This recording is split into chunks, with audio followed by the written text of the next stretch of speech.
Good morning, this is the Eager Beaver Show. You are listening to a True North Eager Beaver Media Incorporated podcast.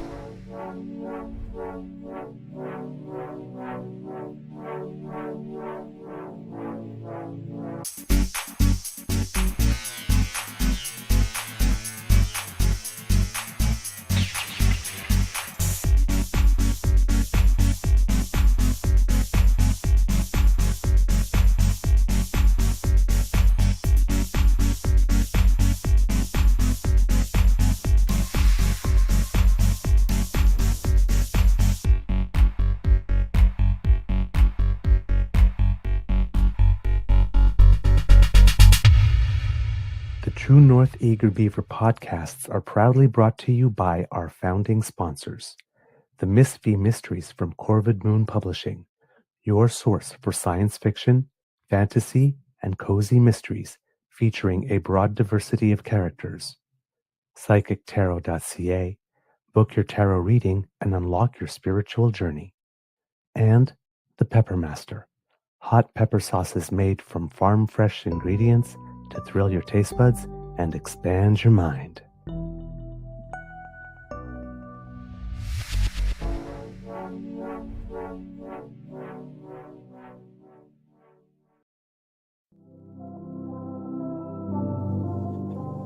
Well, good morning and hello, kids. Hello, DAMFAM. Hello, all the cubs. And welcome to the Daily Beaver Morning Show. 100% Canadian. Today, recording day is Tuesday, July 1st. Oh, snazzy, Mr. Grizzly. July 1st, 2025. And it is seems like it's a great day so far at the Beaver Lodge. But hey, that's okay because the sunshine is in our hearts. Today, as I mentioned, recording day, July 1st, Canada Day. So very exciting. And a big thank you goes to our podcast founding sponsors, the Pepper Master, the Miss V Mysteries from Corvid Moon Publishing, and PsychicTarot.ca. We've got an interesting show for you, kids and cubs, today. But before we do anything else, let's check in with Mr. Grizzly. Mr. Grizzly, how's your mental health today? And I see that you are not at home. Well, my mental health, can you hear me, by the way? Absolutely. Okay, because I can't hear myself in my headphones, but I can hear you. That's important. That's the factor that's really important. Yes, my mental health is spectacular right now. Yes. I'm a little tired. I'm in a different time zone. Clearly, I'm not at home. I'm not in the studio. I am, I ventured. I'm on a bit of a road trip, if you will. And if you bear with me here, I'm going to share something with you so that it'll make sense in a second or two. A bit of a road trip, and a bit. Have a look at this. Let me just put some volume to it. Hit play. And there's the famous sign for the world famous Ragged Ass Road. The real spot, the real deal. This is Ragged Ass Road.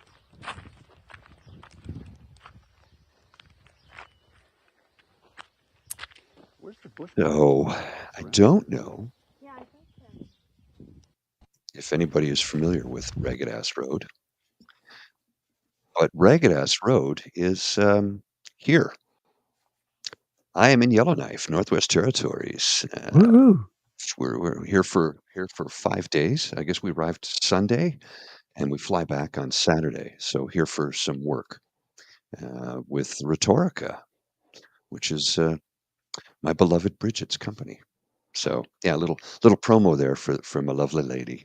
Yeah, so I'm in Yellowknife and checking it out. We saw some sites yesterday. I'm going to try and pull up some clips and video clips and some photographs to share. Not a lot, but just a couple of things here and there, just to give you the lay of the land.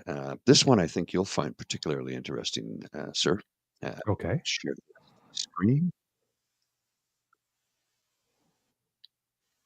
Okay, there we are. I mean, we're going to be here. We're going to give it some experience. Yes. Where is that? That is Bullock's Bistro, which is a literally world famous fish and chips place. Of course, I went, had a Corona Sunbrew, the Corona Zero, because I'm nervous about eating in a seafood restaurant, and I realize most of the fish is lake, Right. fish, trout, etc. I don't I don't run the risk. I just I don't want to go into anaphylactic shock while on vacation. Well, Right. vacation, you know what I mean? Not Yes. necessarily vacation, but just it's a working vacation, I guess you could say. Yeah, Hmm. a working vacation. So I'll give you one more clip, and then we can get into the meat of the show. This is from the Bush Pilots Monument, which is an old town, which is the oldest part of Yellowknife. Now, Yellowknife as a settlement, for those of you who might not be aware, is not super old. Now, that's Dene people were here, thousands of years ago, but modern Yellowknife, the original, was settled in 1934. Hmm. It's not even 100 years old. But I'll show you this little clip quickly. And if I can find it, there we go. It's working in a different computer without two screens is a little bit Yes. different for me. This is from This the is top, from the the top. Bush Pilots Monument. Be some good footage from up here for sure. Gonna have to break out the big camera. Damn, that's so beautiful. Oh, it really is. And that's, of course, Great Slave Lake. Now, here's the thing. The city of Yellowknife is only about 20,000 people, but it has a skyline. It's got buildings taller than Kingston, Yep. which is what? Kingston's 150,000. So it's like, wow. Yep. Indeed. And walking around, it reminds me of Kingston in many ways. Uh, it's a beautiful little place. I shouldn't say little. I mean, my goodness, Great Slave Lake is the second largest lake in Canada after Lake Winnipeg, if memory serves. Hmm. Hmm. So yeah. Yeah. I So had yeah, it's quite something. I'll yeah. put together I was going to try and put together a sizzle reel last night, but it took so long for the photos to upload from my phone to the cloud, so I could download them from my computer to put. So it's a little bit complicated. So I'll have some video for you when I get back when I have time to really assemble it. So yeah, so because this is a working Right. trip, I won't call it a holiday. We had 2 days to ourselves. Yesterday, today, no, sorry, Sunday, yesterday, all day, and we have part of tomorrow before we have to go to. We have a meeting tomorrow around 4 o'clock, so we'll have a good chunk of Canada. No, that's today. This is Canada. See, I'm very confused. I'm very confused. Yeah, we have a meeting later this afternoon, so I'm going to take in some Canada Day sites and festivities before we go to the meeting. The one thing you need to stress here, though, about Canada Day is there's no fireworks. Okay. Well, why would you use fireworks? You can't see them. Right. The sun Exactly. doesn't set till 11:30, and even when it sets, it's not dark. So, Ah, no yes. fireworks. And yeah, I had a chance to go. I think it's gone. My God, must be about 20 years now.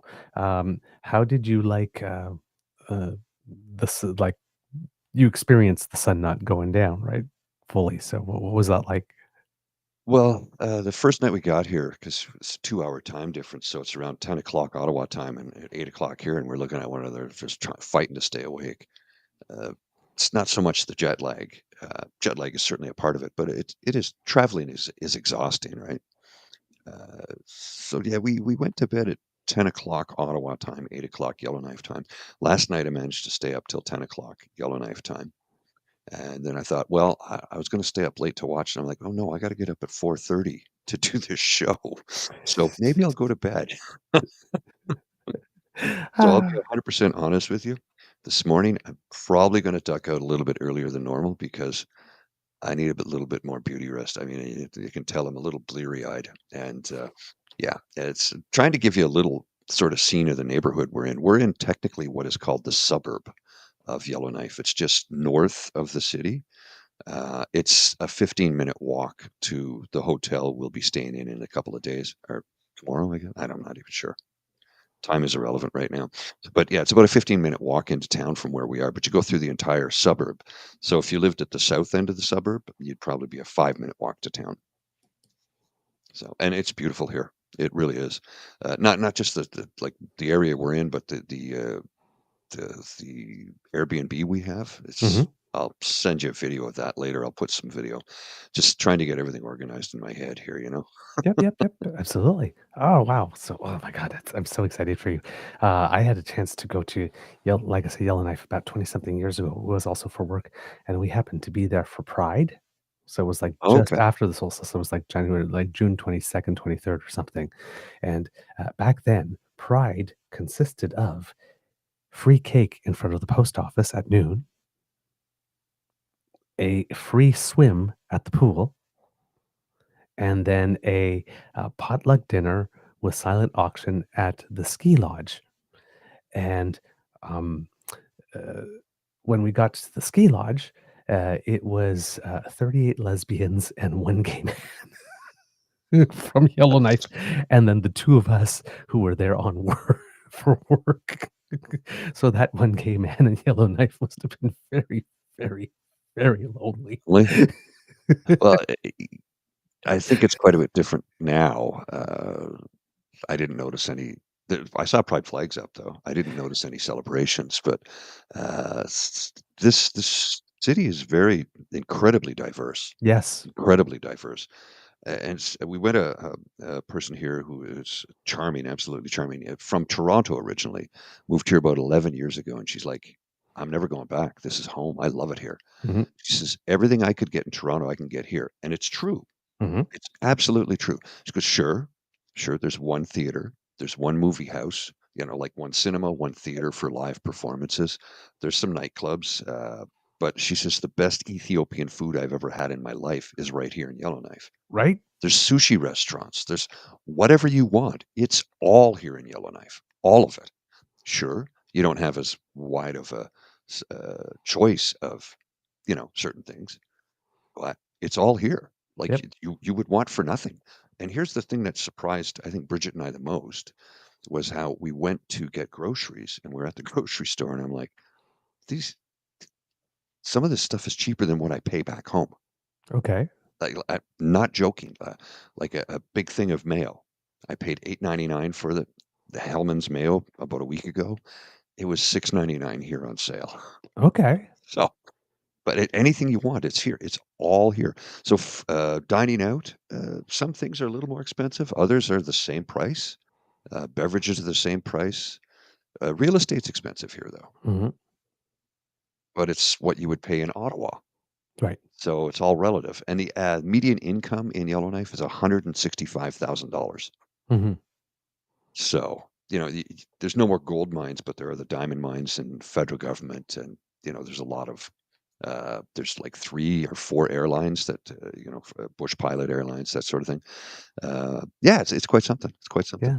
I The remember. winters, the winters aren't as bad as, yes, they're very cold, but Ottawa gets more rain and more snow than Yellowknife does by a large margin. Okay. Oh, interesting. Yeah. It's So, yeah, it's because it's arid. yeah. Some people might be curious or surprised to hear about an Ethiopian restaurant in Yellowknife, but when I was there, there's actually a very vibrant Black community there. When I went there, Yes, the first yes, person I encountered in Yellowknife was our taxi driver, who was Jamaican, same. right? Same. and Yeah, and yeah, and, you know, apparently, this guy was originally from Toronto, and we got to talking. He's been here for 12 years, I think, and he says, "Yeah, I had friends up here, and I thought I'd come up to visit because 'cause I'd never been," and I go, "Yeah, no, I hear you." He goes, "And I fell in love with the place, so I stayed." I'm like, yep, I hear that from everybody up here that I've met. Now, there is a lot of transient, people come yes, in and they'll work, and then they'll leave, and, you know, anyway. yep. And at the time I was there, not sure if that's still the case today, it was the city in North America with the most blues bars per capita. Oh, that might still be the case. Yeah, Yep. might still be S- the case, yeah. So, There's, just gorgeous place, oh, yeah, it really rugged beauty, just I'll you can imagine. You really can't. You have to see it to Yeah. experience it. And here's the cool thing I get to say. Coming to you live north of 60. Da-da-da-da. Live That's from where it's 60 Yellowknife. It's degrees. the Daily Beaver Morning Show. Well, partly live from Yellowknife. Partly live, yeah. Yes. Yeah. For my part, I had a beautiful weekend. We were in the Lakefold area in Ontario, by a lake, whole family thing. We rented a cottage for a few days, so there was about 11 or 12 of us. Um, spent the weekend, playing in the water and that kind of stuff.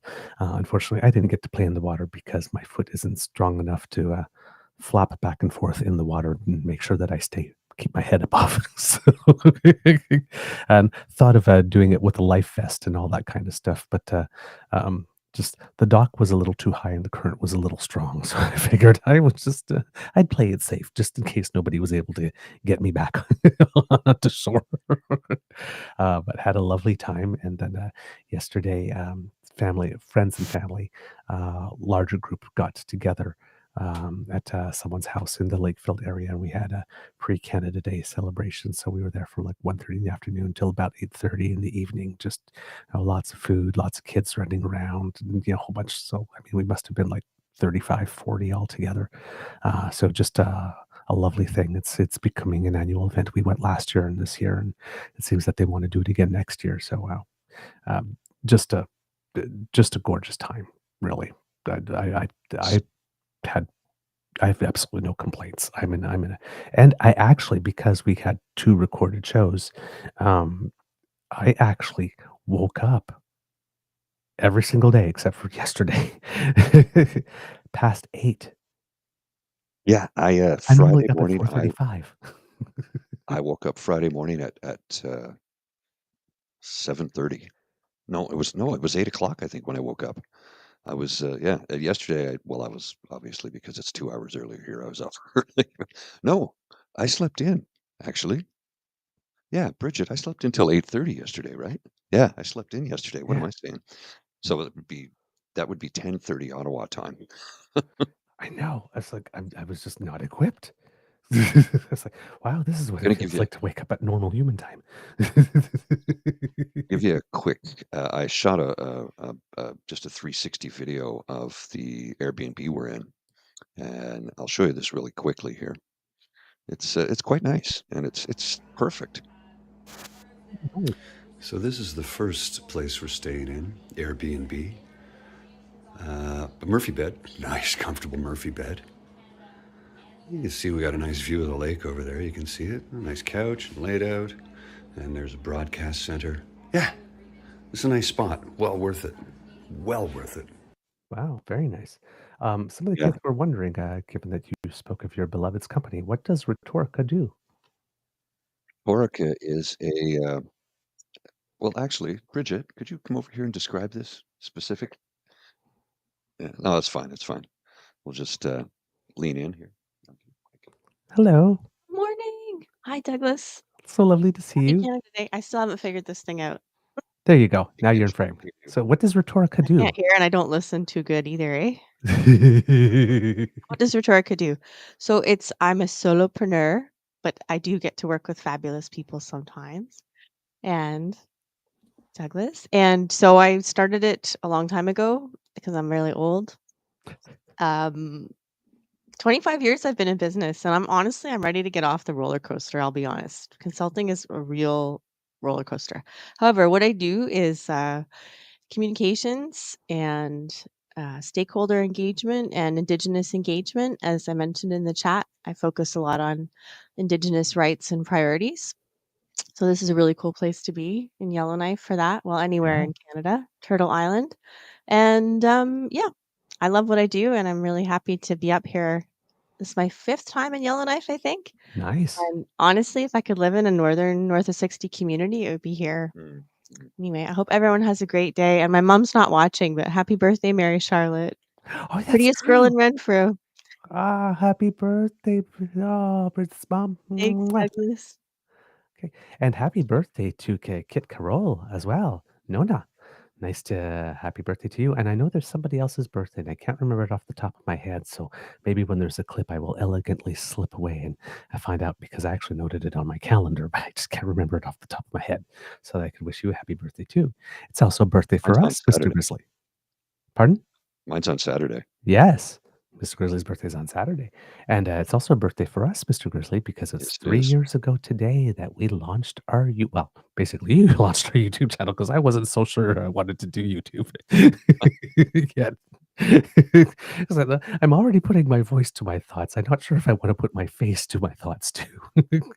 But No, It all worked out in the end. It all worked out in the end. I don't regret it one bit because, hey, we have the DAMFAM. And speaking of DAMFAM, now that we have permission, because we asked, Oh, yes. yes, we have to introduce the latest member of the best DAMFAM in all of podcasting. If you have not seen him already, he's a total bundle of utter and complete cuteness. I don't know if you have it going, Mr. Grizzly, or if you want me to, No, I to bring don't. it up. I don't. Okay, I will Please. bring it up. A total and complete bundle of cuteness. I am melting. I'm sure Mr. Grizzly is as well. And if you Yes. have not seen him yet, you will too. But Kits and Cubs, introducing to you on the Daily Beaver Morning Show for the first time ever. Please put your paws up and give a big round of applause to Kit Oberon. There we go. Look at that cutie. Is it showing it? Yes, it is. I think Okay, there it's we go. There yeah, it yeah, I is. see It it. Do is. you have more photos? I got 2 here. Look at that cutie. Yeah, okay. Look at that cutie. Oh, so melting. I'm melting so hard. Okay, so yes, we are smitten, we are bewitched, all of the good stuff. Congratulations, mama. Congratulations, baby. Seems they are both doing fine. And just joy. Absolute joy. And thank you for letting us, Kit Saucy, share in your joy as well. And Kit Saucy does assure us that this is the last one. But again, as Yeah. we reminded you, if ever there happens to be another one, or if you're having a sale, A sale. just saying. It's a Joan Rivers joke.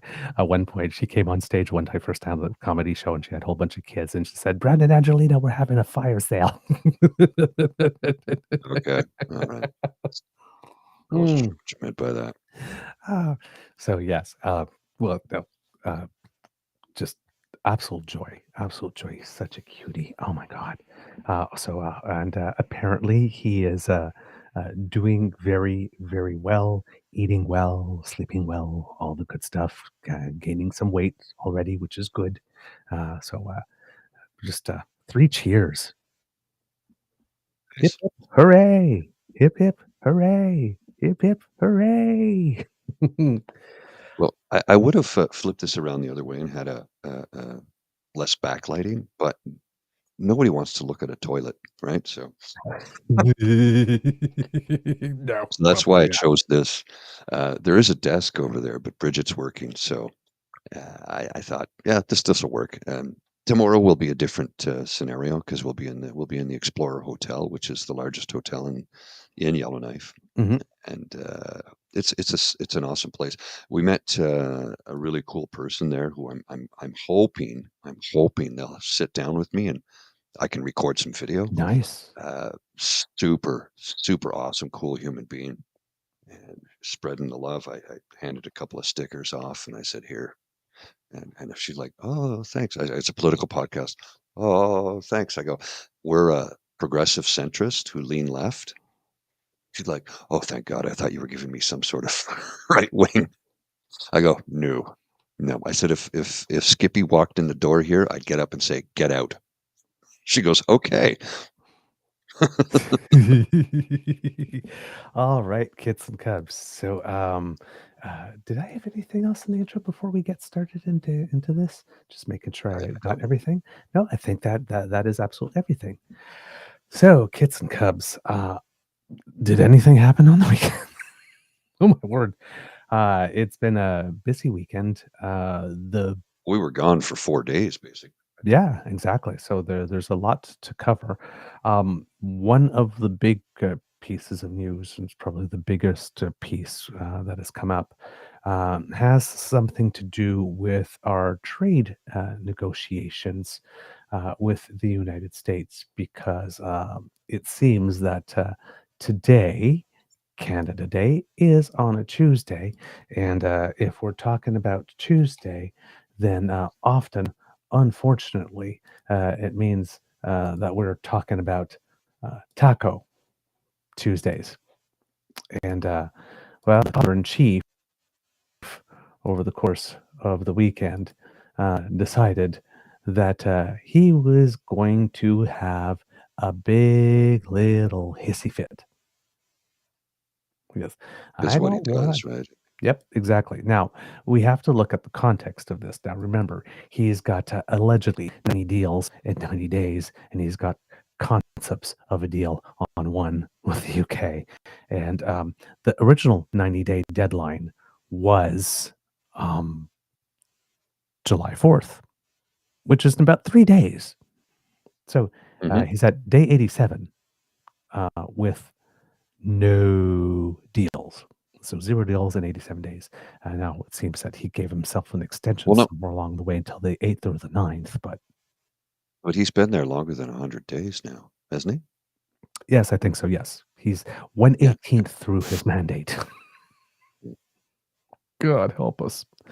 Uh, so, yeah, he's obviously not going to get his 90 deals in 90 days. And there's been some talk after he had his little tantrum. It's like, well, we don't need those deals. We'll just be sending letters out to everybody over the next 7 days saying how much they need to pay us in order to be able to do business with us first. Which is kind of interesting because the thing that he got upset about was Canada basically telling digital services companies that you need to pay us to do business with us. Not an outrageous demand. I mean, Hmm. if he's demanding that they don't pay the digital service tax, maybe Canadian companies shouldn't pay any tax in the US either? I mean, that's my thought Right, process. right.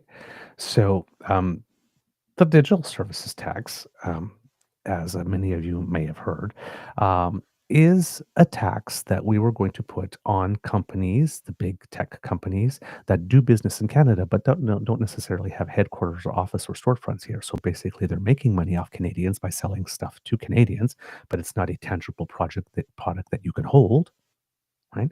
And they're not paying any tax in Canada to be able to do business in Canada. So it's going to be about a 3% tax that was to come into effect today. It was retroactive to 2022, so the first bill would have been a little large, two to $3 billion. And um, if we all remember, all the people that lined up to pay tribute prior to the inauguration and all the people that were on the stage for the inauguration happened to be the people who have bought the president of the United States, who are all owners of these digital services companies. So there was a lot of pressure on him to have that removed. And Donald Trump sort of came into, well, let's put it unhinged its jaw again and decided to speak. And It did. yes. And for some reason, he seemed to be surprised that there was such thing as a digital services tax and that it was coming, which is really weird because we've heard about it a lot, about the United States talking about it prior to this. It wasn't new at all. In fact, No, it was not at so all. not new that it's been a concept since about 2020 here in Canada. But apparently, yes, sir? It's news to him. News to him. Yes, exactly. So, Mr. Grizzly, if you would read what Agent Orange had to say. Me too. We have just been informed that Canada, a very difficult country to trade with, That's a including the compliment. fact that they have charged our farmers as much as 400% tariffs for No, we years haven't. on dairy products. Okay, that's never been levied, ever, No, not once. nope. You have to reach a certain amount before that tariff is ever levied. Anyway, 400% tariffs for years on dairy products has just announced that they are putting a digital services tax on our American technology companies, which is a direct and blatant attack on our country. No, it's How not. is that? No, it's not. They are obviously copying the European Union, which has done the same thing and is currently under discussion with us also. No, we're not. Based on this egregious tax, we are hereby terminating all discussions on trade with Canada, effective immediately. We will let Canada know the tariff that they will be paying to do business with the United States of America within the next 7-day period. Thank you for your attention to this matter. Well, those endings are just so stupid. So let's go through some of that because there was a lot of bullshit there. We have just been informed. No, you have just not been informed. You've known that this has been coming since about 2020. You've probably just been informed that it was coming into effect today, or it was supposed to, at least, but you haven't just been informed. Canada, a very difficult country to trade with. Well, consider coming from you. That's a compliment now, isn't it? We do have the best trade negotiators in the entire world. So, and well, you do what you do, so I can understand why you would have difficulty with us. Because you're so transformational. Then have charged our farmers as much as 400% tariffs for years on dairy products.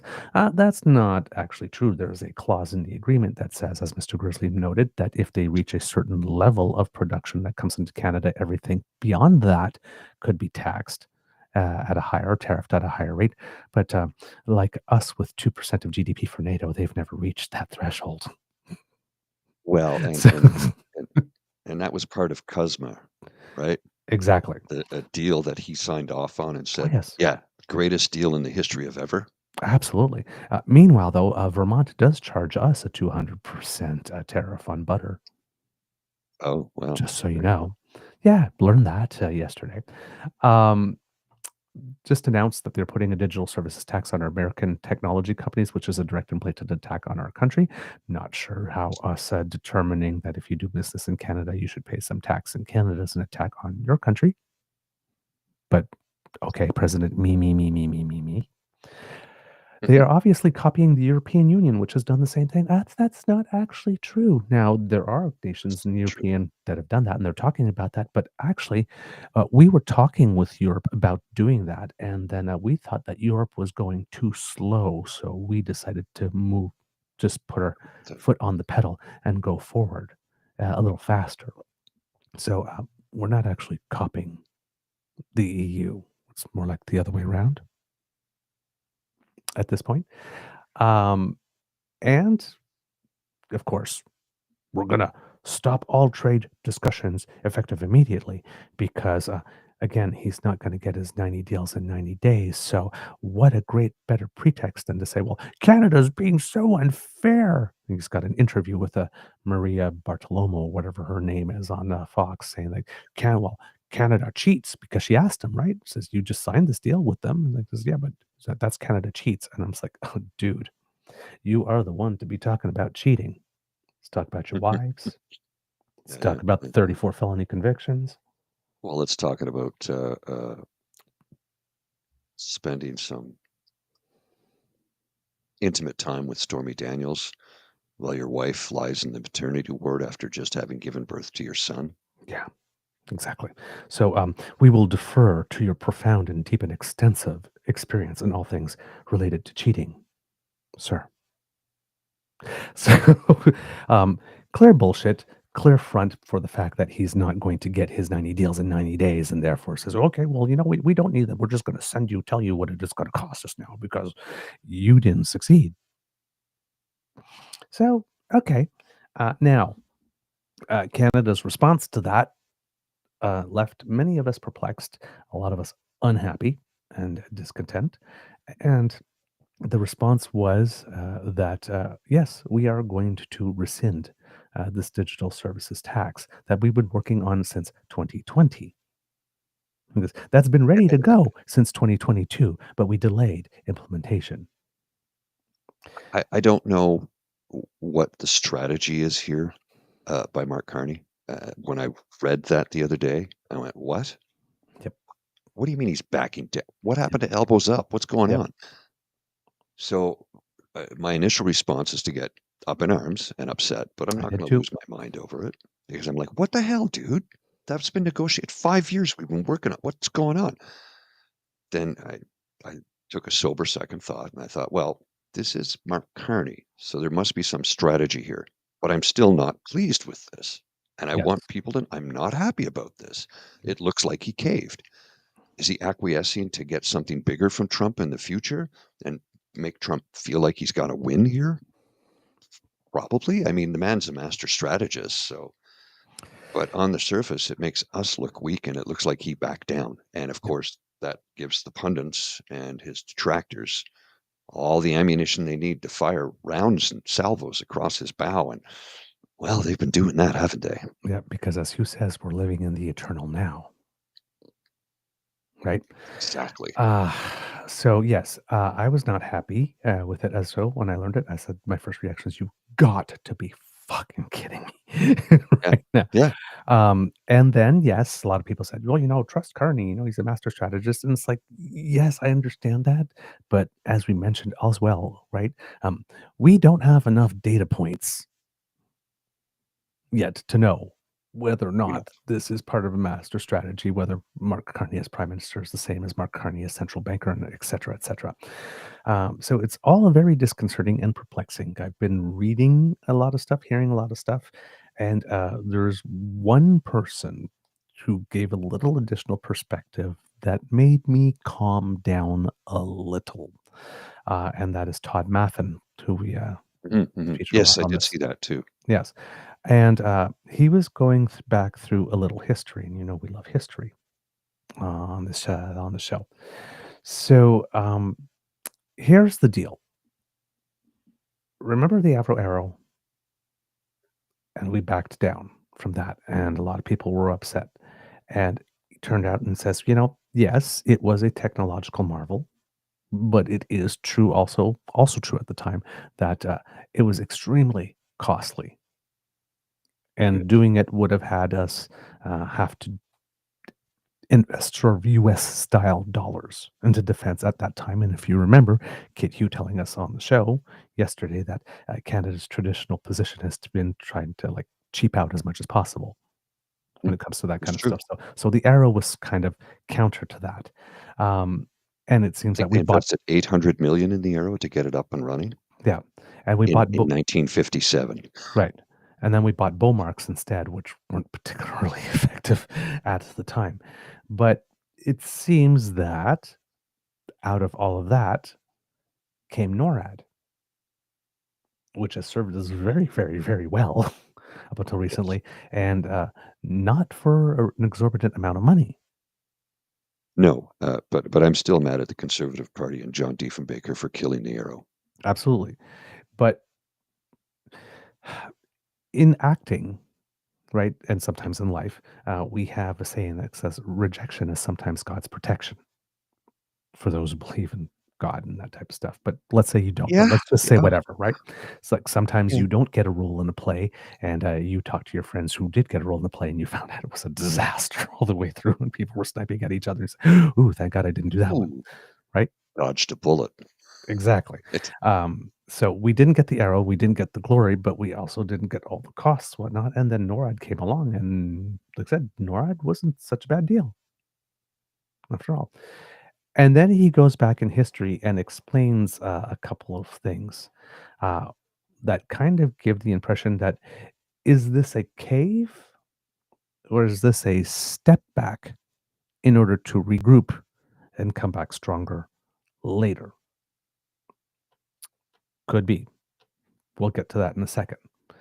Now, as we mentioned, we live in the eternal now. So various pundits had various positions on that. I don't know if you're able to put that up there, Mr. Grizzly. But first came Jim Stanford, who is a bit more like me yeah, I in have the it. moment, saying, you know what we should do then? We should tell them that the digital services tax is no longer going to be 3%. It's going to be 20 to 25%. And that'll get the Yes. attention of his tech fanboys. Because if they do own him and they see this move happened, because and all of a sudden, okay, you know what? Let's pull a Trump. It's not 3% now, it's 25%. They would go up to him and say, hey, you told us that you were going to get this rescinded. How come it got jacked up? And maybe they would take him down from the inside. That's possible. It's also, however, escalatory It's as a move, which then can prompt the possibility, and given Trump, the likelihood of a much harder retaliation that's probably more reckless and even less thought out.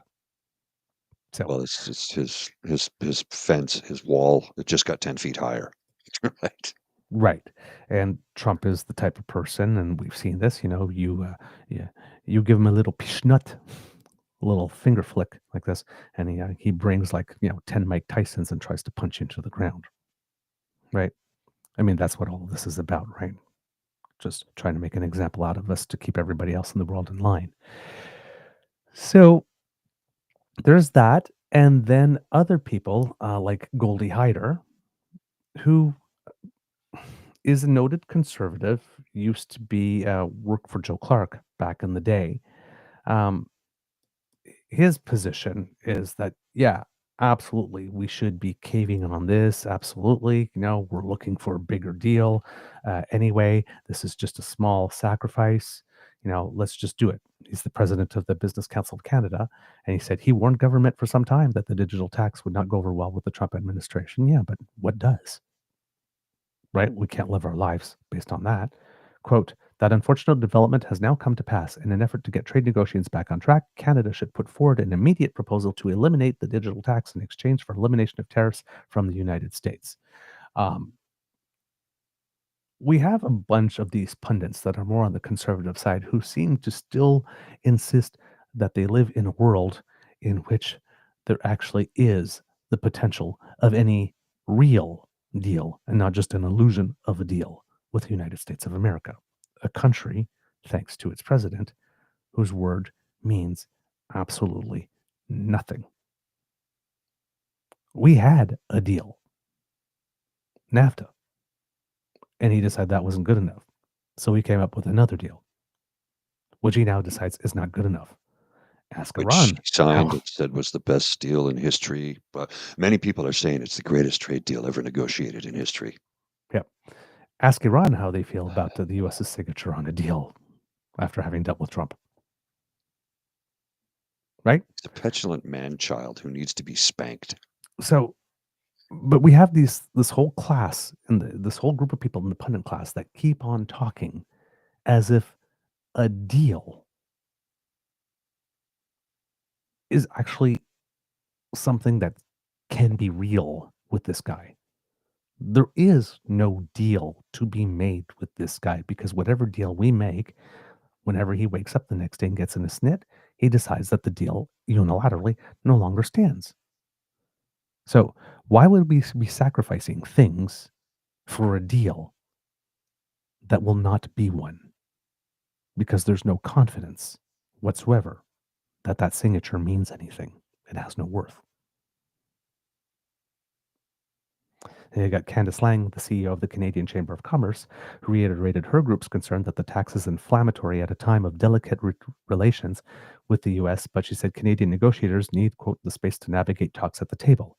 Quote, negotiations go through peaks and valleys with deadlines approaching. Some last-minute surprises should be expected, she said in a statement.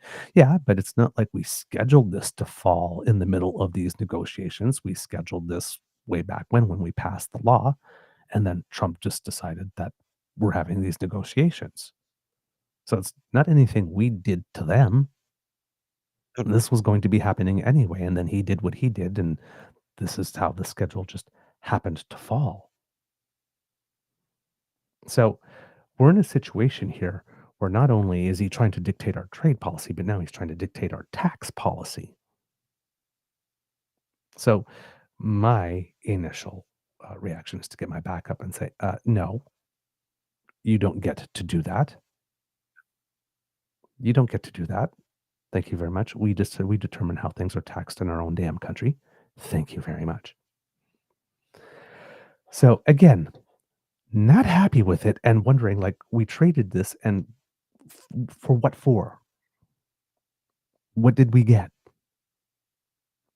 as a result? Well, Because there's no tangible benefit for us right away, right? this It's from not like the PNC U.S. office. Bio. Pardon? This from PNC Bio. It says the income from that tax represents 2 days of trade between our countries.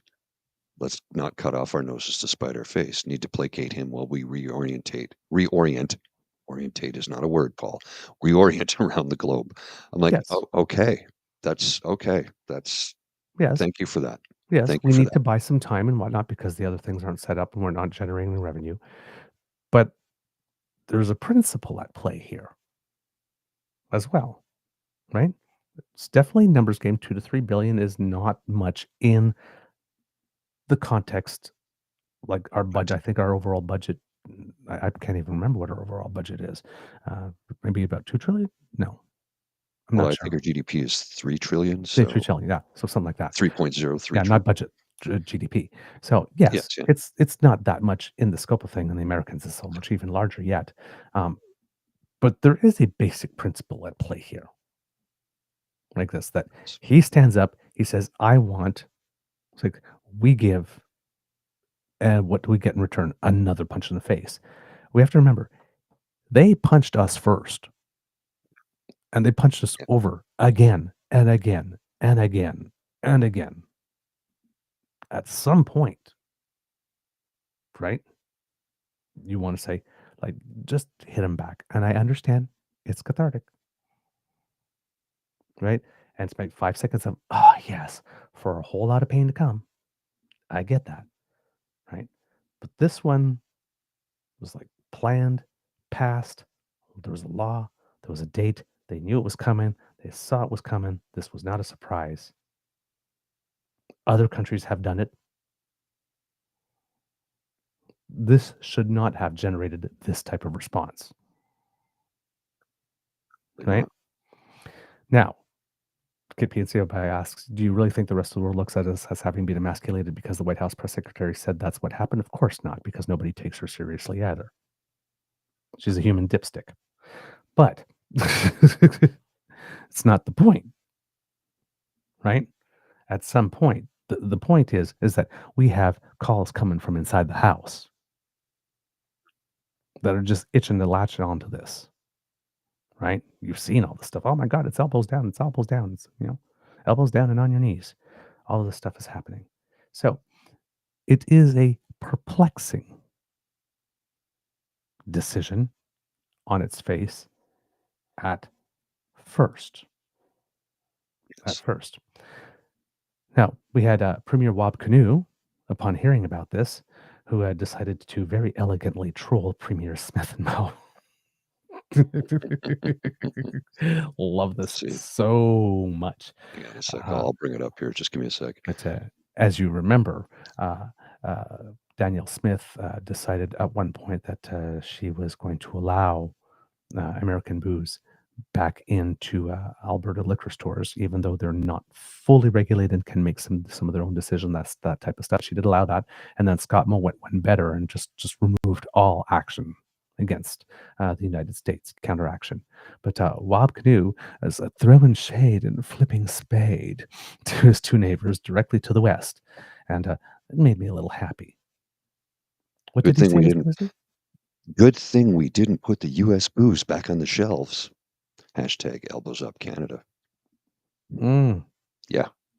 Was that shade, Mr. Grizzly? I'd say it's a little bit of shade. That's a little bit of shade, right? Yes. Yeah. So thank you, Premier Kinew.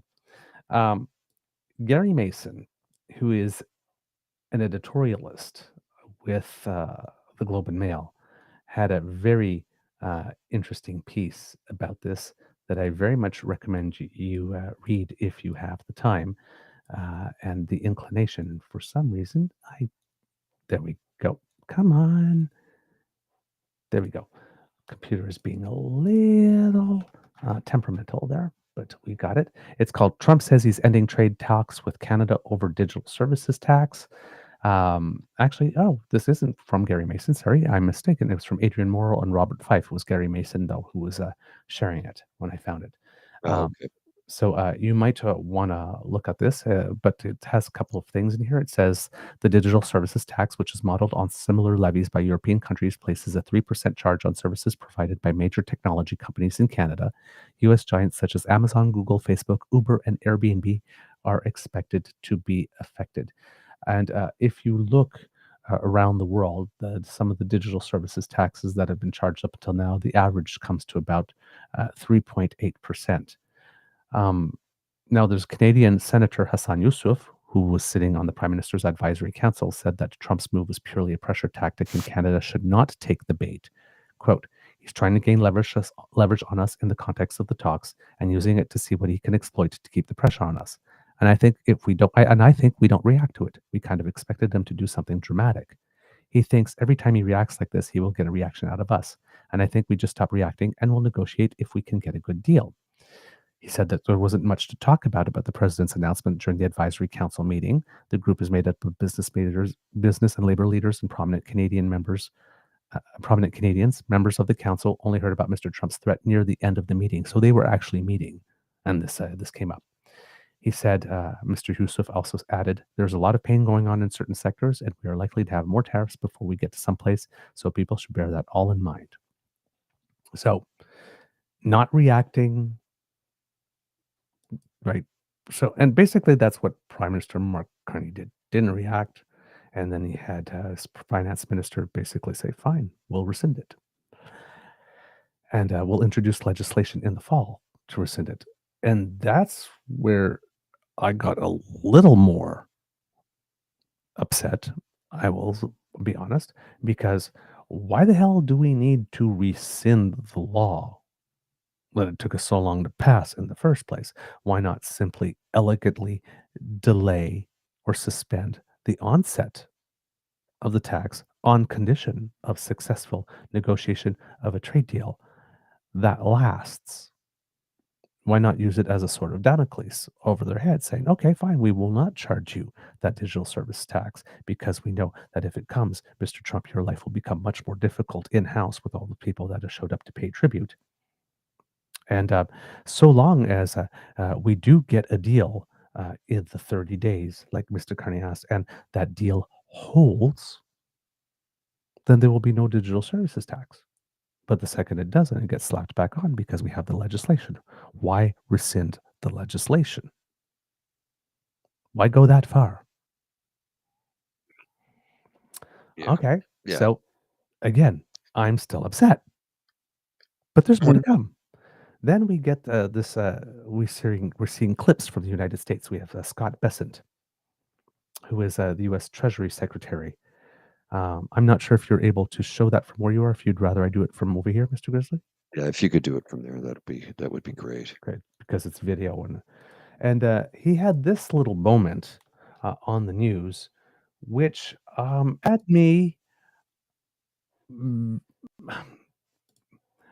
ballsiness of it in one way. Sorry, the ballsiness of it in one way really stuck in my craw. Now, this is me reacting, like when I'm saying in real time as things are coming, before I start digging and learning more. But we had this moment where he's talking to the news in the United States. I guess this is for domestic audiences. And he says this here, which really said, basically had me going, are you effing kidding me right now? We were hoping as a sign of goodwill that the new Carney administration would at least put a break on that during the trade talks. They seem not to have. President Trump has responded, and my inclination is that Ambassador Greer over at USTR will be starting a 301 investigation into the digital services taxes to determine the amount of harm to the U.S. companies and the U.S. economy in general. Okay. A sign of goodwill. Are you shitting me right now? You punched us in the face first. You have given us nothing so far. Nothing at all. And you still expect a sign of goodwill? That's the framing you're going with? So by now, my inner beaver is right pissed at this moment. Because what makes you think you are entitled in any way to any goodwill after the manner in which you have been behaving?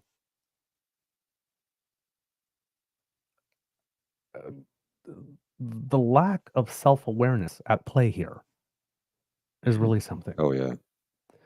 It's pretty Uh, obvious. and it's going out of your way to be insulting at this moment. Indeed, it is.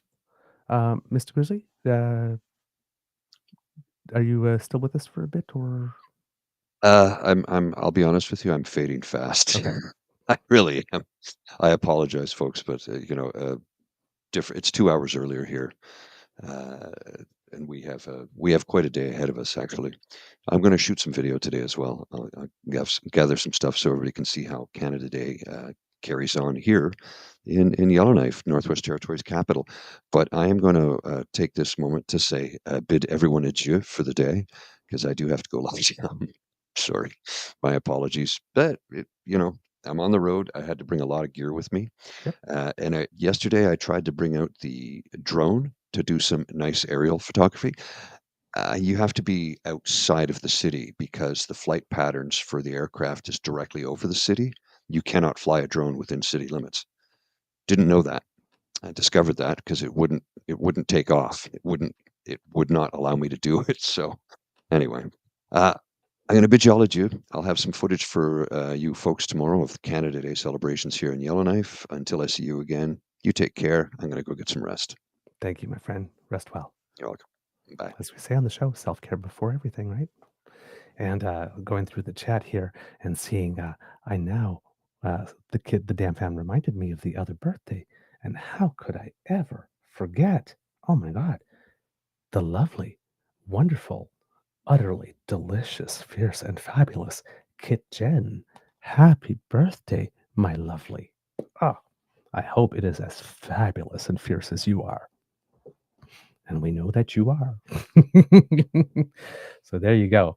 And lots of oohing and ahhing for Kit Overone with Kit Jen. Exactly, saying he's got so many DAMFAM aunties and uncles. Absolutely. Absolutely. I agree here. So, talking about this digital services taxes again, right? There was an interview with an international trade lawyer, Lawrence Herman, who's a former diplomat and senior fellow with the CDAO Institute. And he also had some interesting views on that, and I'm going to present that to you now, and then we'll get back into why this may not actually be the cave that it seems to be on its face in a second here.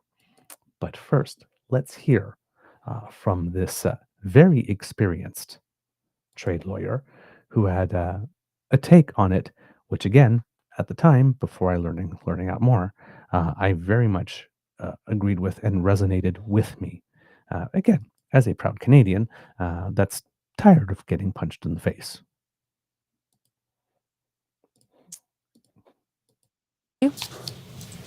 Now, for more analysis on this, we're joined by former diplomat Lawrence Herman. He's an international trade lawyer and a senior fellow at the CDAO Institute. He joins us from Toronto. Lawrence, thanks for being here. What went through your mind when you heard Donald Trump make these announcements? Well, I thought it was outrageous and appalling that's the way Mr. Trump acts with respect to a close trading partner. But look, we're dealing with an unstable, erratic president, and we have to accept that. The question is, where do we go from here? But look, I should outline a couple of important things. First of all, we are not, by enacting this tax, in breach of any trade agreement or any treaty. If we were, he could have a case that we've, offended our legal obligations. There's no treaty, no agreement, no rule of international law, no agreement, as I said, that Canada is offending. So that's the first point. Nothing that we have done that is infringing our trade obligations.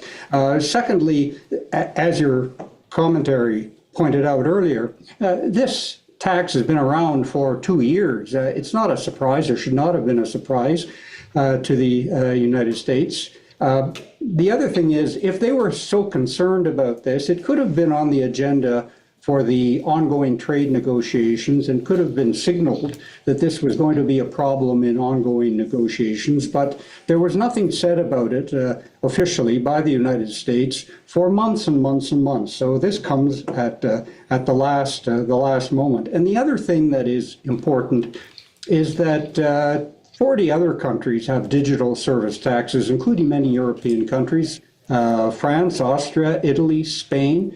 The UK has a digital services tax, and the Americans agreed, or Trump and Prime Minister Starmer agreed that they would go forward with a new agreement. No mention of the UK digital services tax. So the whole thing strikes me as being erratic, back of the envelope kind of reaction.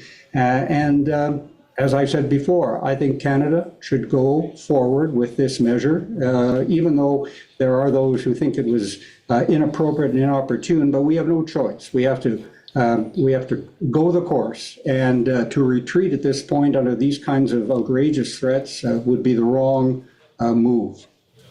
Given you say that this came in at almost the last minute, the tax is not a new entity that the United States would not have been privy to. What does that say, do you think, about the state of negotiations?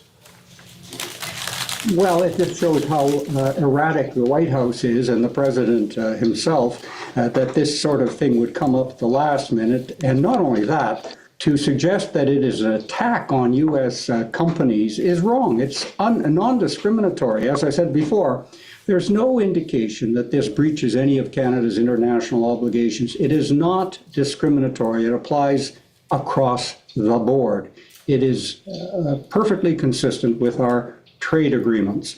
But I think what you have here is sort of a reaction at the spur of the moment, and the use of a quick social media posting to try to hammer Canada, which he's trying to do. And it is just not the way mature countries should treat one another in their ongoing trade relations.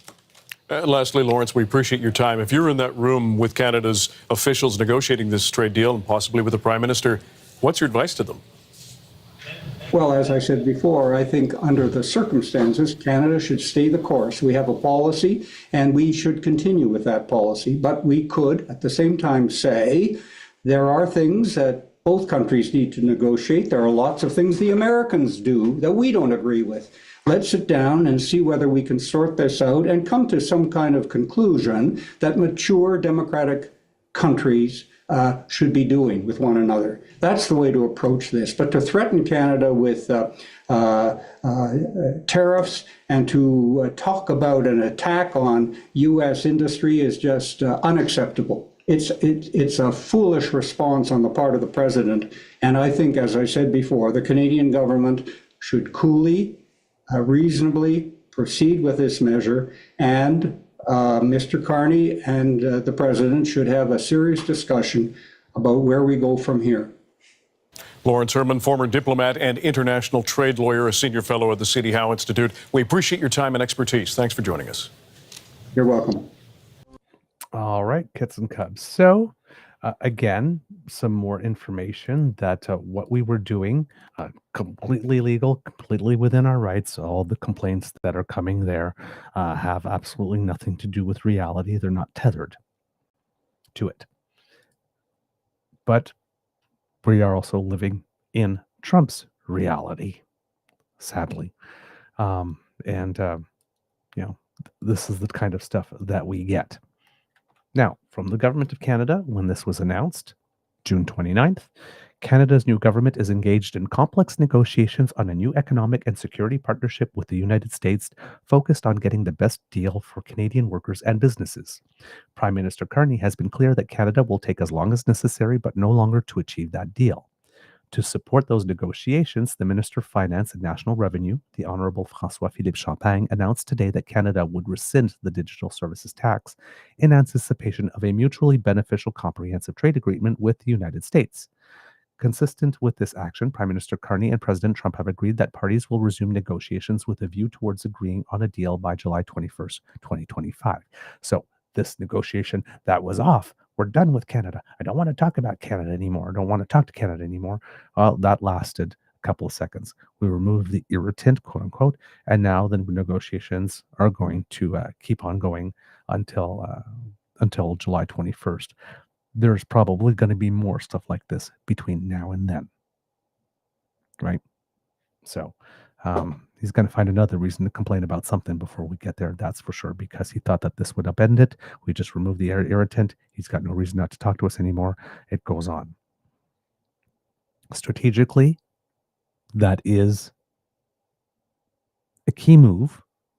But again, on its face, particularly to all those who live in the eternal now, it looks like a cave, right? And it gives them ammunition to run with until such a deal, we hope, materializes on the 21st. The digital sales tax was announced in 2020 to address the fact that many large technology companies operating in Canada may not otherwise pay tax on revenues generated from Canadians. Canada's preference has always been a multilateral agreement related to digital services taxation. While Canada was working with the international partners, including the United States, on a multilateral agreement that would replace national digital services taxes, the DST was enacted to address the aforementioned taxation gap. The June 30th, 2025 collection will be halted, and Mr. Champagne will soon bring forward legislation to rescind the digital services tax. Now, it was the rescinding part of it that really got me here when I was upset at first. And like I said, I'm still not particularly pleased because we are opening a door for all the people from the inside who are trying to take us down and are gleefully doing so. But again, there could be more to it, right? So Mark Carney is quoted as saying, "In our negotiations on a new economic and security relationship between Canada and the United States, Canada's new government will always be guided by the overall contribution of any possible agreement to the best interests of Canadian workers and businesses. Today's announcement will support a resumption of negotiations toward the July 21st, 2025 timeline set out at this month's G7 Leaders Summit in Kananaskis." And of course, as we know, Prime Minister Carney then came out and said if there isn't a deal on that time, that there would be some counter tariffs that would be coming on from our part. The Honourable François-Philippe Champagne has said Canada's new government is focused on building the strongest economy in the G7 and standing up for Canadian workers and businesses. Rescinding the digital services tax will allow the negotiations of a new economic and security relationship with the United States to make vital progress and reinforce our work to create jobs and build prosperity for all Canadians. Again, you know my bias. I do not believe that there's any progress really to be made with this man, and that there's any deal really to be had with this man, and at least a deal that will last. Let's put it that way. But we still have to play the game. We have to cosplay and pretend that we're dealing with a rational actor who actually follows through on their word once they make a deal, and that word will last longer than it takes for the signature to dry. Because we know that's not the reality, but we still have to play as if it is. And that is extremely frustrating. No doubt about that. So we get to Mr. Maffin, who brought us a little context, talked about the arrow.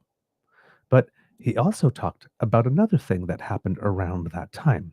Around that time, we were negotiating a 12-mile limit in our waterways to stop fishing in our waters. And when we did that, the United States was pissed. So if we look back in history, and I'm going to Wikipedia for this here, in 1945, there were two United States presidential proclamations called the Truman Proclamations. One was about how to manage the continental shelf, and the other was about fisheries. This caused a fast erosion of the concept freedom of the seas. All countries can freely use the oceans for navigation and fishing. Thereafter, many countries claimed resource rights with a maximum of 200 nautical miles. The Canadian coastal areas in the Pacific and Atlantic contain among the richest fish resources in the world. In 1973, Canada's East Coast Territorial Sea and Fishing Zones was 70,600 square miles, or 183,000 square kilometers. Thanks to the extension to 200 nautical miles, it increased to 673,000 square miles, or 1,740,000 square kilometers. This encompassed 96% of the total fish catch by Canadian and foreign fishing fleets in the Atlantic zone of Canada. The marine life and natural resources in the Atlantic zone of Canada caused many foreign fishing vessels to exploit it. Since 1958, there was a dramatic increase of vessels from East Europe who joined West Europeans, while the Canadian fishing fleet remained at a stable size. The Canadian and foreign fish caches were endangered due to significant stock declines since the early 70s. The International Commission for the Northwest Atlantic Fisheries, ICNAF, which existed since the 1940s, could not prevent the rapid decline of fish stocks. In 1973, Canada participated in the Third United Nations Conference on the Law of the Sea, UNCLOS, and it became effective since the 16th of November 1982. The exclusive economic zone section of UNCLOS is described in Part 5. It provides a comprehensive framework for contemporary uses of the sea. It is the result of 15 years of negotiations which were initiated by the United Nations Seabed Committee and then at UNCLOS 3. Before the 200 nautical mile limit was accepted, only 4% of the fish catch occurred outside the limit of Canada's Atlantic coast by Canadian and all foreign fleets. In the Pacific, the Canadian territorial sea and fishing zones expanded from 46,600 square miles, or 121,000 square kilometers, to 135,546 square miles, or 351,060 kilometers. So nearly a tripling. The EEZ encompass all waters seaward of the territorial sea limits to a distance of 200 nautical miles.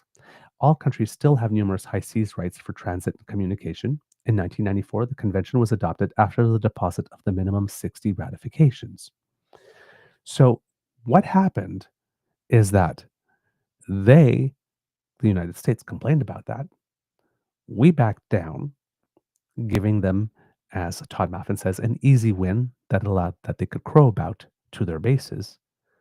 But meanwhile, quietly in the background, we were building an international coalition that backed that zone for the fisheries. This, what's going on with the digital services tax, is very, very, very similar. We were part of an international group that wanted to bring this about, but we thought it wasn't going fast enough. So we went ahead and did our own. That initiative is still going on. So, even though we are rescinding the law, which was the part of it, most of all, that was sticking in my craw because I didn't understand the purpose of having to do that, it seems that we can afford to do that because quite possibly in a year or two time, because unlike the United States, Canada still has friends, we'll be coming back for it with friends in a concerted effort, as we did with the 12-mile exclusionary zone. If we look at a snapshot of digital services around the world, kids and cubs, this is a concept that is not going away in any way, shape, or form. According to the Canadian Tax Foundation, the evolution of the digital economy has created serious challenges for the world's tax systems, most of which are built on some form of physical connection between the state and the taxpayer. While there remains many areas of disagreement on the best way to address the rise of firms and economic activities that transcend these conventional norms, lawmakers around the world have expressed their commitment to find a mutual agreeable solution. The sudden shock of COVID-19 has not dampened the resolve, but it may have increased the anxiety of some to find immediate-term unilateral solutions, given the risk that consensus may never materialize. Hungary, India, and France adopted digital service taxes before the pandemic, and more have since announced their intention to do the same. Canada announced its plans to consider such a tax in late 2019 without providing much detail. Other countries were studying the idea at the time. Latvia, New Zealand, Slovenia. Some have announced their intention to pursue a digital services tax should the OECD not reach consensus by the end of 2020. Norway, Poland, and Indonesia were part of that group. Some have legislative proposals pending further action. so Belgium and Brazil at the time. Others adopted such taxes in 2020, Austria, Italy, Spain, and the UK. And as mentioned in the conversation with Lawrence Herman, the UK's digital services taxes seems to have been enshrined in the concepts of a deal thing that it signed with the United States in exchange for, I think, 10% tariffs in order to be able to do business in the United States. The EU has rejected a digital services proposal in 2017, but announced in 2020 its plans to reopen the discussion. While many regimes are colloquially referred to as digital services tax, there's a broad range of approaches with fairly significant differences in proposed rates, target bases, and revenue threshold requirements. Some taxes are referred to as digital services taxes, but they are simply extensions of domestic consumption, like VATs, for example, value-added taxes, or a GST, for example, here in Canada, to withholding taxes to foreign firms, typically above a specific worldwide revenue threshold. These taxes expand the scope of existing rules that name those responsible for withholding. The tax itself still falls or is intended to fall on the consumer. The focus of this DT log is instead on new taxes imposed on non-resident firms that target income of the firm that heretofore would have been considered foreign source. The taxes we characterize as digital services taxes are typically imposed on a gross basis, but the expansion of business nexus rules to include firms with, quote, significant economic presence, thus attracting local income tax, is a variation on the theme that we will explore as well. And this document goes into this. This document is probably a little dated at this moment, but if you look at it, it has a list, and it says that in 2016, India adopted the Google tax equalization levy that was 6%. Hungary adopted one at a 7.5% rate, which was reduced to zero as of July 2019 until 2023. But they introduced it in 2017. So this is not a new concept here. The European Union proposed a digital services tax in 2018. Australia issued a discussion paper in 2018 about it. In 2019, Belgium the opposition proposed a 3% tax on the sale of user data. It was rejected, but reintroduced in July 2019. In New Zealand, it announced the intention to study the issues in a discussion paper in July 2019. France, in March of 2019, released a proposal for 3%.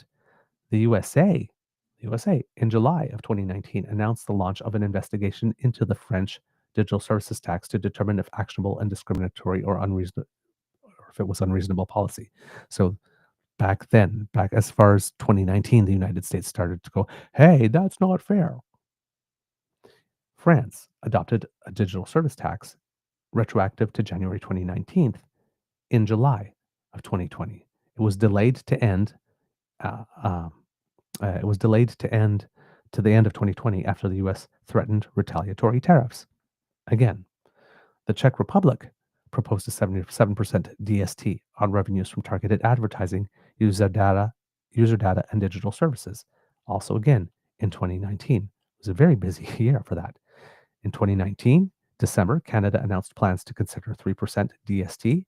Slovenia opened consultations on a proposed DST. Slovakia announced plans to submit draft legislation, and the United States released a report finding the French digital services tax discriminates against U.S. companies, is inconsistent with prevailing principles of tax policy, is unusually burdensome for affected U.S. companies. Further action was pending at the time. In January 2020, Australia adopted a digital service tax of 5% on revenues from online advertising or any type of software website rendered in Australia. Italy adopted one of 3%. Latvia commissioned a study on a possible 3%. Norway announced plans to introduce a digital services tax in 2021 if the OECD did not reach consensus by the end of 2020. Spain adopted one of 3%. Turkey, in March of 2020, adopted a 77.5% with the potential to rise to 15%. Indonesia introduced a digital tax on e-transactions based on foreign merchants, service providers, and digital platforms. In April, India announced an expansion of the 2016 equalization levy to include e-commerce supplies or services, effective as of April 2020. The UK adopted a digital service tax of 2%. And Poland announced a plan to adopt a 1.5% surcharge on revenue on video-on-demand platforms. In May of 2020, Brazil introduced a 1, 3, or 5% progressive rate on digital advertising services and user data transmission revenues. The European Union, in June of 2020, reintroduced the plan for the 3% digital service tax. And then in June, the USA launched an investigation into adopted and proposed digital service taxes of Austria, Brazil, Czech Republic, India, Indonesia, Italy, Spain, Turkey, the United Kingdom, and the EU to determine that if any actionable or discriminatory or unreasonable policy was present, and that it informed 4 EU finance ministers of impasse on consensus and would impose tariffs in retaliation for digital services taxes. So this is, again, a bit of a dated document, goes as far as about 2020, but none of this is new. And even certain countries, such as Nigeria, readjusted its definition of permanent establishment in its country to make non-resident digital companies liable to pay taxes on certain income. So Nigeria wasn't adopting a digital services tax per se, but was seeking to achieve a similar result by altering its definition of nexus. Lots of stuff going on, lots of activity going on in this. So for the United States to claim that it is somehow surprised or offended or just can't believe that a country would do that, or that Canada somehow is unique as some kind of cheater here is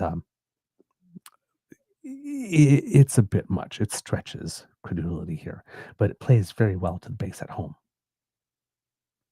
right? So it would seem, as we mentioned, that even though we are rescinding, and even though we seem to be giving them a win, this is a movement that has taken hold, that is not going away, and possibly, given a whole bunch of new things, like, for example, our rapprochement with Europe that we talked a lot about last week with Rearm Canada, not Rearm Canada, Rearm Europe, sorry, and and the SAFE program, that there's other things going on. And I read a very, very interesting article over the course of the weekend that made my beaver heart very happy. And at first, I did not connect the two things.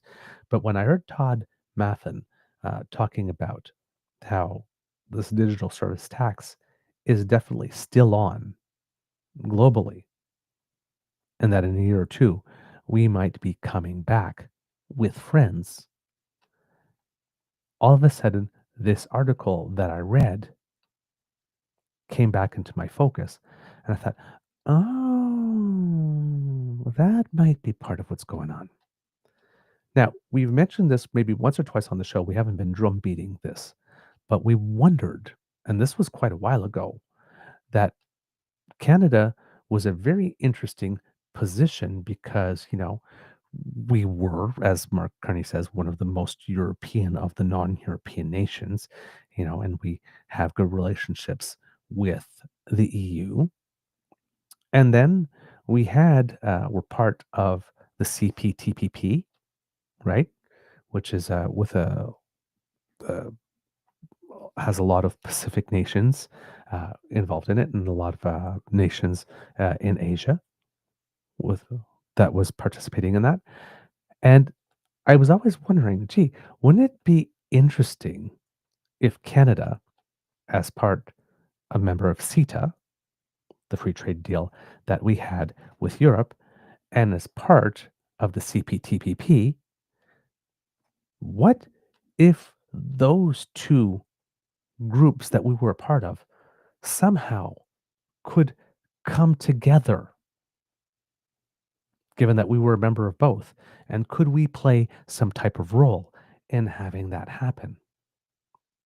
Well, over the course of the weekend, there was some news report here coming from China. Well, sorry, maybe not coming from China, but in a publication that was definitely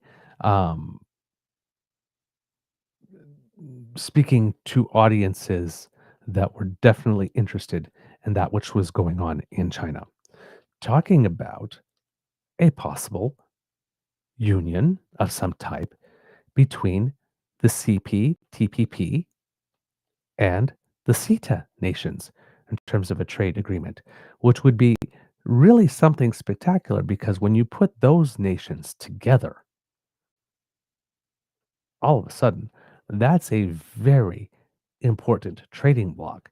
And it's a trading bloc that does not include the United States and that does not include China. All of a sudden, wow, that becomes a little more interesting.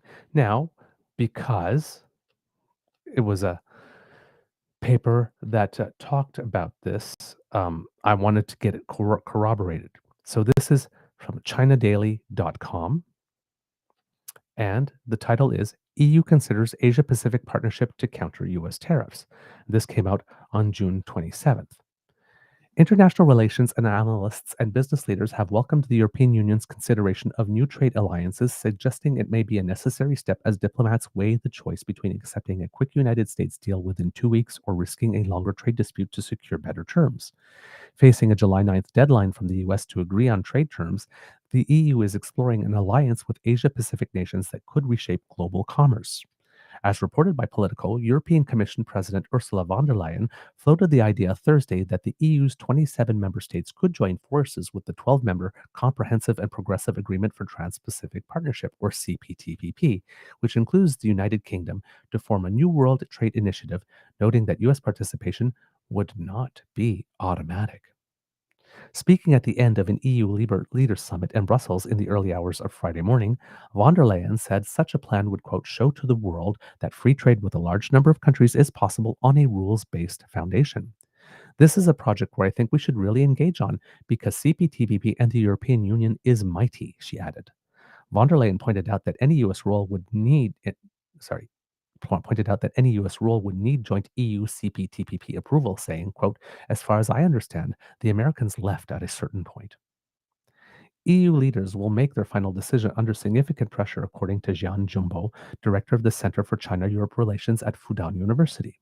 Quote, the U.S. is both the biggest investment destination and trade partner of the EU, and the latter just cannot afford to lose the former, he said.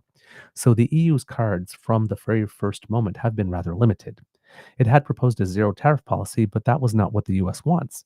Instead, the latter pursues trade balance that could only have been possible with a major change to bilateral trade structures. Bilateral. Let me try that sentence again because I tripped over myself. Instead, the latter pursues trade balance that could only been possible with major change to bilateral trade structure. Ireland's Prime Minister Michael Martin told the Guardian newspaper, quote, every effort has been made to get a landing zone that we can live with. It's not ideal. It's not optimal. Europe doesn't want tariffs, but we have to deal with the situation that is before us. Chen Hongyang, a researcher at the China Institutes of Contemporary International Relations, said that the EU-US relations are complex, with trade being just one area where the US might exert comprehensive pressure. Quote, at the just concluded NATO summit in The Hague, European members agreed to raise the defense spending to 5% of their GDP, which should be considered a concession to the United States, he told China Daily. But the implementation of that promise will take a rather long time, and it will be difficult to reach a long-term agreement. By the end of Thursday's EU leaders meeting, there was still no public announcement about whether they would accept US President Donald Trump's terms for a quick deal. According to Chang, the late-night timing of their eventual decision suggests EU members struggled to reach consensus on the challenging US tariff negotiations. Quote, in today's increasingly confrontational geopolitical and trade environment, Europe must prioritize unity and strategic autonomy to protect its own interests in the ongoing trade war. Bernard de Witt, chairman of the Belgian Chinese Chamber of Commerce and senior partner of de Witt Law Office, told China Daily. Quote, while short-term compromises may ease tensions, the EU could focus on reinforcing its industrial competitiveness and diversifying its partnerships globally, including reinforcing the one with China to reduce dependency and better defend its long-term economic interests. For Lei Suti, a researcher from Hong Kong Special Administrative Region working at the Center for European Studies of Guangdong University of Foreign Studies, said that, at least presently, it's a smart move for the EU, which sees little room to secure an acceptable deal by the deadline early next month. Quote, it tries to take a proactive role instead of being passively bullied by Trump as it has been thus far, she said. Quote, instead of following Trump's game of tariff slapping, the EU now initiates a cooperation with the CPTPP. The EU feels more comfortable to play its old game of international rule setting and multilateralism, she told China Daily. Quote, despite the uncertainty of the result of such initiatives, the EU has at least successfully turned tables to be a stronger bargaining position against Trump. So, interesting theory. But is it true? Is there something real to that? In Reuters, from May 13th, 2025, it seems that Sweden said on Tuesday, so this is in early May, it would propose that the European Union join a Pacific Rim-based trading group with the aim of forming the world's biggest free trade area to help counter the impact of U.S. President Donald Trump's tariffs. The Comprehensive and Progressive Agreement for Trans-Pacific Partnership is a free trade accord deal sealed in 2018 between 11 countries: Australia, Brunei, Canada, Chile, Japan, Malaysia, Mexico, New Zealand, Peru, Singapore, and Vietnam. And since then, we signed a free trade deal with Indonesia as well. Britain joined last year, and China also hopes to join, because China did not join originally. This was something to be done that was supposed to include the United States originally, to try to create a bloc to get around China, and then the United States decided to pull out. So right now, this system, and if they both joined, includes neither of them. So if they wanted to join, they would be joining something that already exists rather than them starting something and setting rules. The rules would already be set. Quote, if the EU and the CPTPP as trade groups linked together, it would create the biggest free trade area in the whole world, Sweden's Minister of Foreign Trade Benjamin Dausa told Reuters by phone from Japan. Quote, at a time when the US is closing itself off more and more and becoming inward looking, there are good opportunities for Europe to open itself up to investment and trade. Dausa, who is currently on a trade, in May, actually, Dausa, who was on a trade trip to several Asian countries, said Sweden would make its proposal on joining the CPTPP at a meeting of EU foreign ministers in Brussels. And I guess they have, because Ursula von der Leyen has now taken it and seems to be running with it and is at least talking very publicly about it. Export-dependent Sweden is one of the strongest supporters of the free trade inside of the 27-nation EU, though Dausa said he expected some member states to be less keen on a CPTPP deal. We are ready to take up the fight with countries like France, he said. France has traditionally been more protectionist-minded, especially regarding agricultural produce.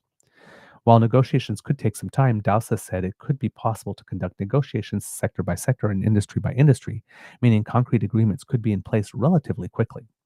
Quote, this is existential for Sweden. If we want to be able to afford our healthcare, schools, and social services here in Sweden, our exporters must have more markets to sell to. The EU already has or is negotiating bilateral agreements between almost all CPTPP members. So this stuff has been going on since May, at least, or before. And now it's starting to get a little more prominence. So when I put this all together, we're coming with friends, and the friends we're coming with might not only be the EU nations, but can include several Pacific nations as well. And if altogether we do this, the largest rules-based trading bloc in the entire world would be coming for digital services tax. And not just us alone.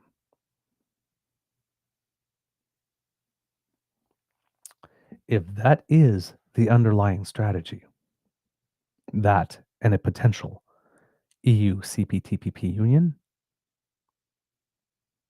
then I'm quite fine with Carolyn Levitt standing in front of a podium claiming that we caved.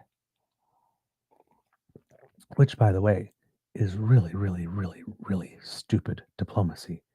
Because when you have the Secretary of the Treasury asking us for a sign of goodwill, and then he gets it, for them to then run to a mic and go, ha, Canada caved.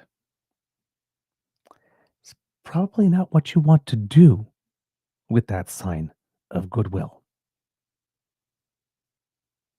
Now, is it? That is the face they chose to show the world. let's wait a year or two and see how that works out for them. So, all of a sudden,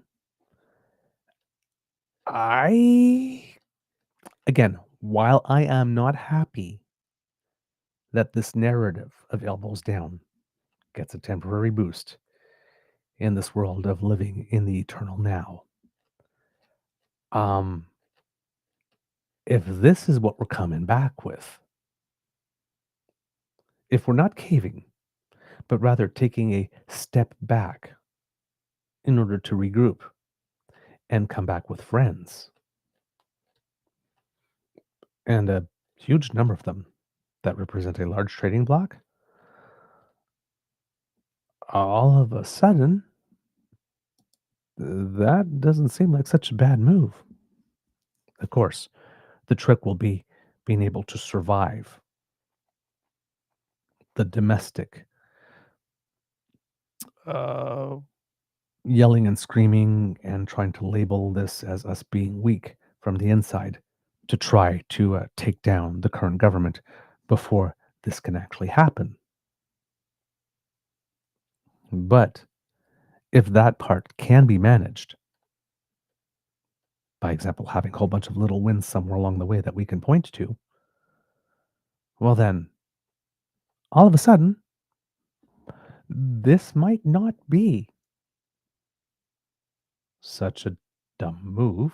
Might not be a cave-in, and the rescinding of the law, which is the part I had a specific issue with, um, does come across as just a regular bargaining chip, because there will be an international coalition looking to do the same thing. And who knows, by the time that comes around, maybe the international coalition will decide that it should be a little more than 3%, given everything that all the hoops that they've made us jump through to get there.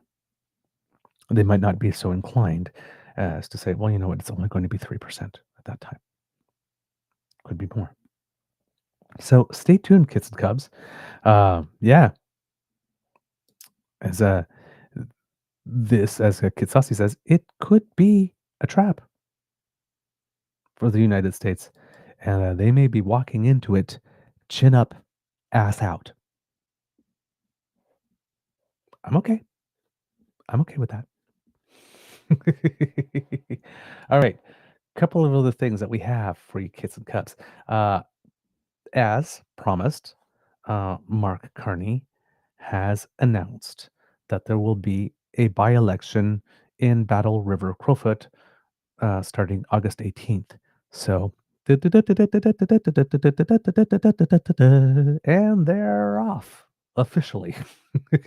So now, anybody who chooses to make a political donation to Bonnie Critchley will now have the ability to get the tax receipt for that purposes. For that purpose, so good thing there. Also, Bonnie Critchley, I have it on authority, will be a guest on the fabulous and fierce Laura Babcock's The O Show on July 18th. I'm not sure if the show will come out that day, but that seems to be the recording day. So there will be more national profile for her. We are in talks with them as well to have her come back to talk to us at some point in July. I know that she's going to be very busy campaigning, but hopefully we can get a little bit more of her time for her to tell us a little bit somewhere through the campaign, how it's going and what the reality on the ground is of campaigning when Pierre himself is also on the ground trying to do whatever it is he does, because as she mentioned on the show, once it starts, she expects it to be a nasty little campaign. So we're going to see what her impressions of that are, if we can get her back. So that will be very interesting, and it will be a delight to have her back because she's absolutely wonderful. More people, of course, have joined the race as well.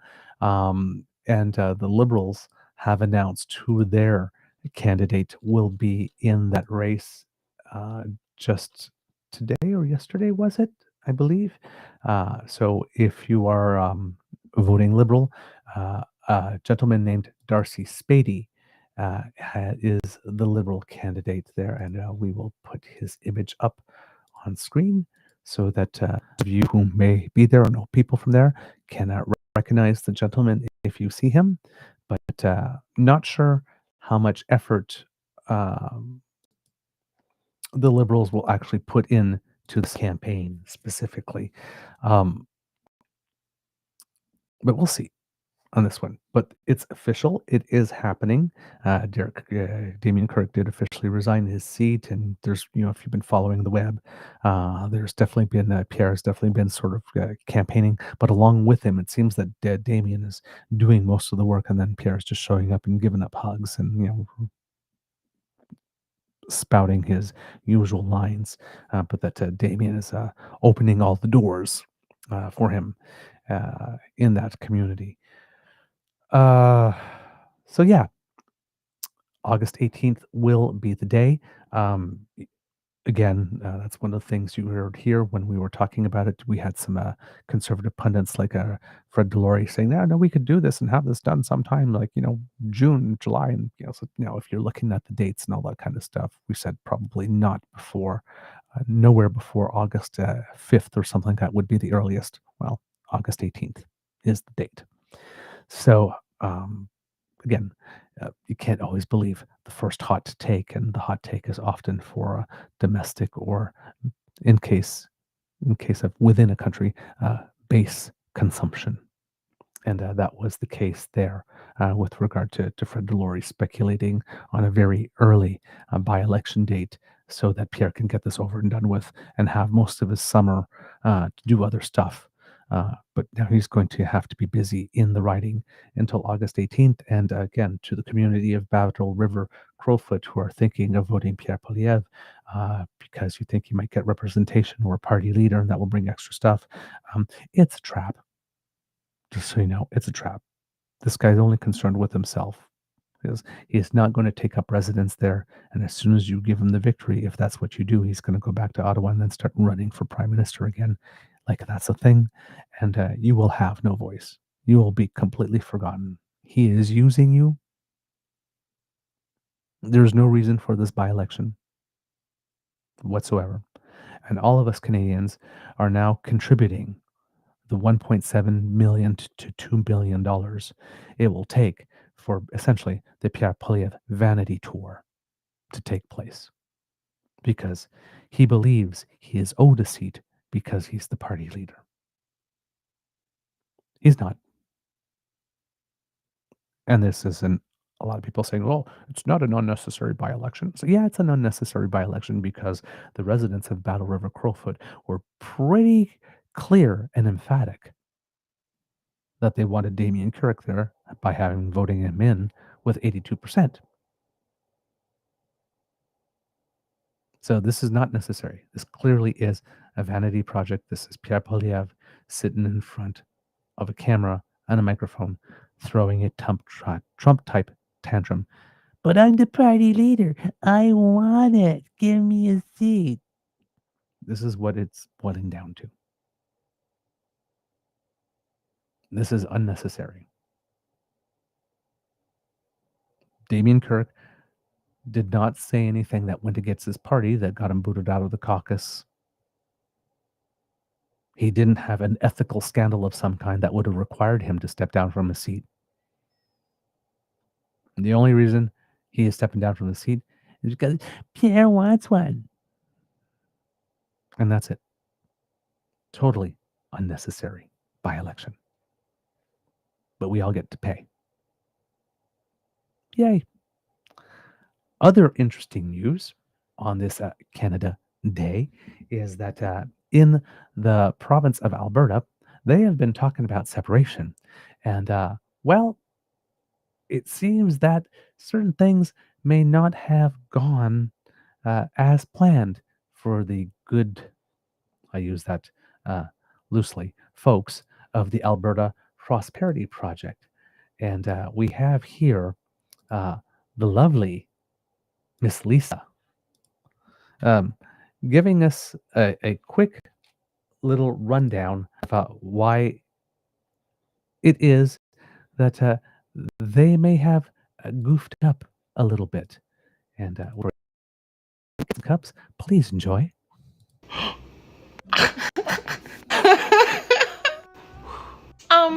Do you remember when the Alberta Prosperity Project, Black Hat Guy, and the whole little group of them were going on and on and on about how we need to have a referendum. We need to get Alberta to separate. We have so many people that support us. We have a website and everything. Do you agree that the province of Alberta shall become an independent country and cease to be a province of Canada?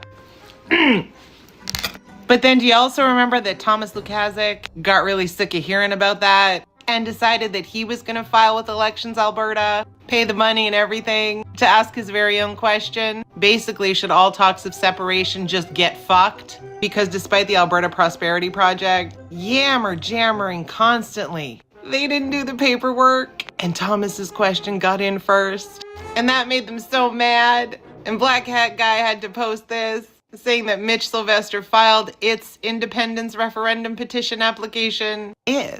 And then he got even madder, and he wrote this big, long letter to Elections Alberta on fucking letterhead, basically saying that the other question is invalid, which it isn't. You guys were just mad that you didn't think of filing it first. Attention to detail. Y'all remember all that? Well, look whose question got approved. That's right.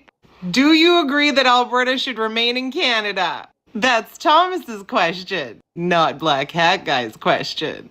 Had they not been so arrogant, they could have filed their question, but alas. So now the real work begins, people. I'll probably be posting a lot, because now we need to get all the signatures so that we can get this question to referendum and finally shut them the fuck up. Go follow Thomas Lukaszuk on his socials. I'm sure there will be updates and call outs for people to volunteer and to help out. Get some comfy shoes because we're going to need to get a lot of signatures. I'm there, Thomas. I will do my whole area. Never put your faith in people who don't pay attention to detail. Oh, they must be mad. So fucking mad. Happy Canada Day, Alberta. And a big fuck you to the separatists.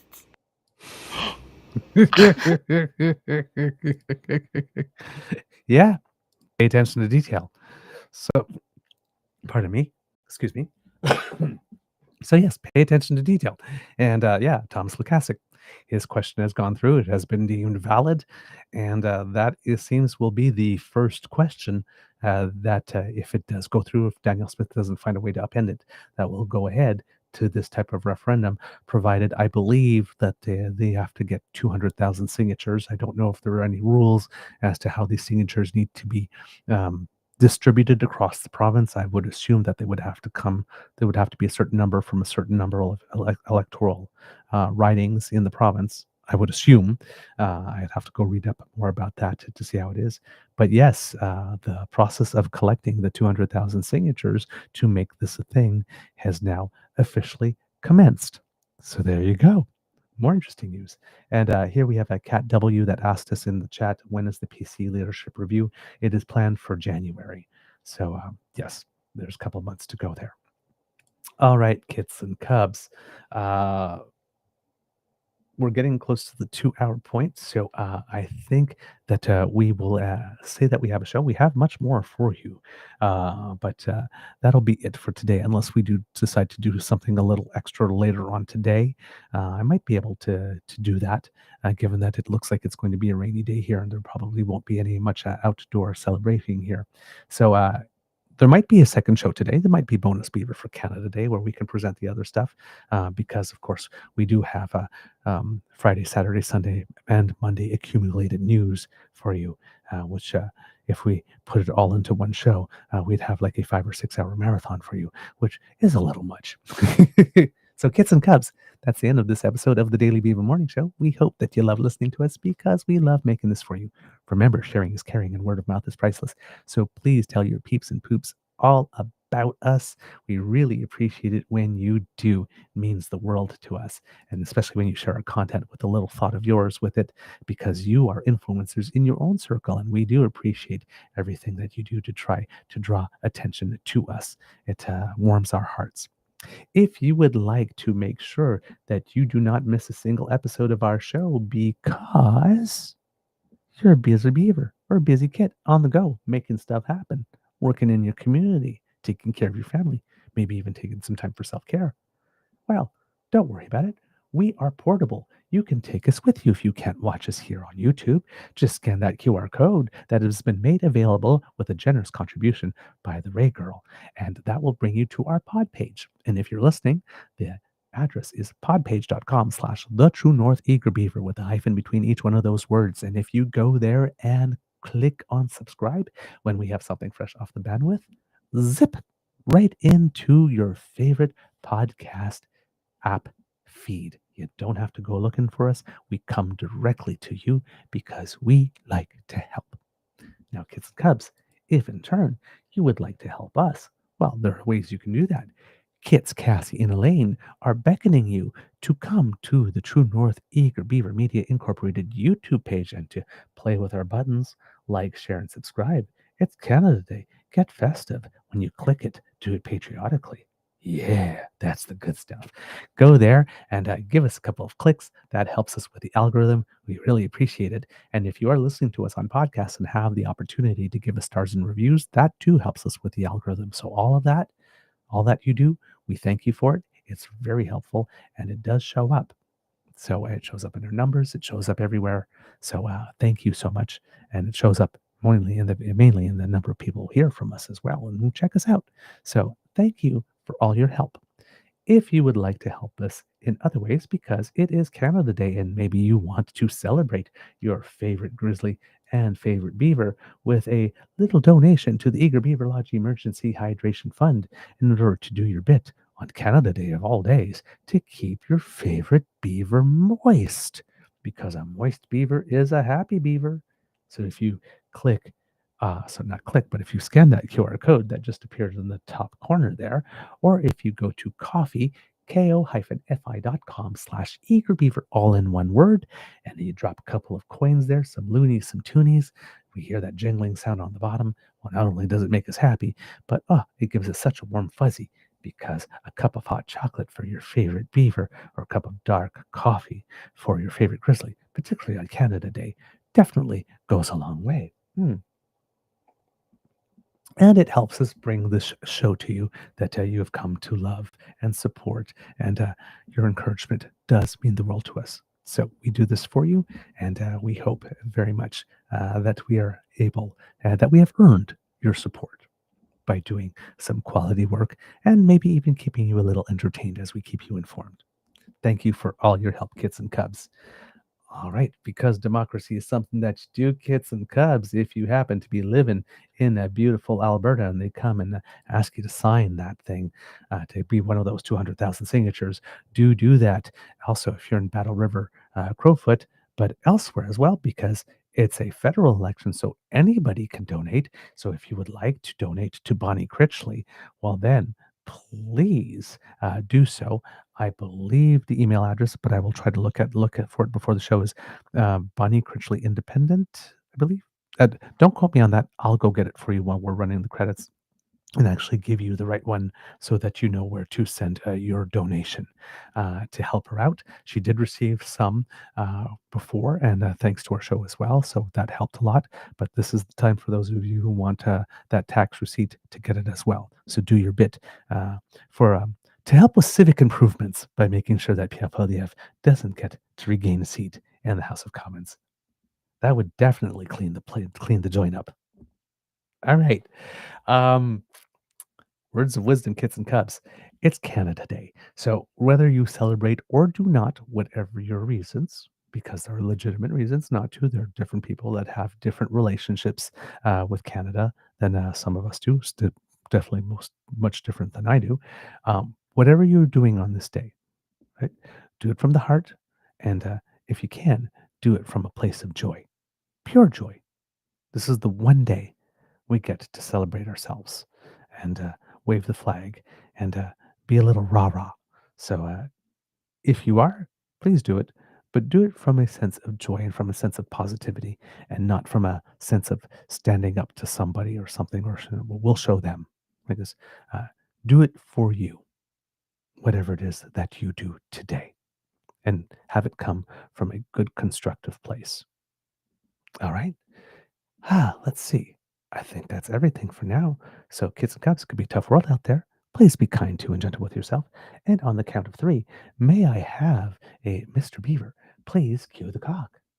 1, 2, 3. Oh, yes. And you did it so harmonically. Ah, I have to oblige. I just have to. You are listening to a True North Eager Beaver Media Incorporated podcast. The True North Eager Beaver podcasts are proudly brought to you by our founding sponsors, the Misfit Mysteries from Corvid Moon Publishing, your source for science fiction, fantasy, and cozy mysteries featuring a broad diversity of characters. CanadianTarot.com, their uniquely Canadian online eclectic tarot community, and the Peppermaster, hot pepper sauces made from farm-fresh ingredients to thrill your taste buds and expand your mind. We are grateful to the Crier Media Network for its support, Pete Jarvis for our artwork, and Paul Joseph Something for our opening and closing sequence music.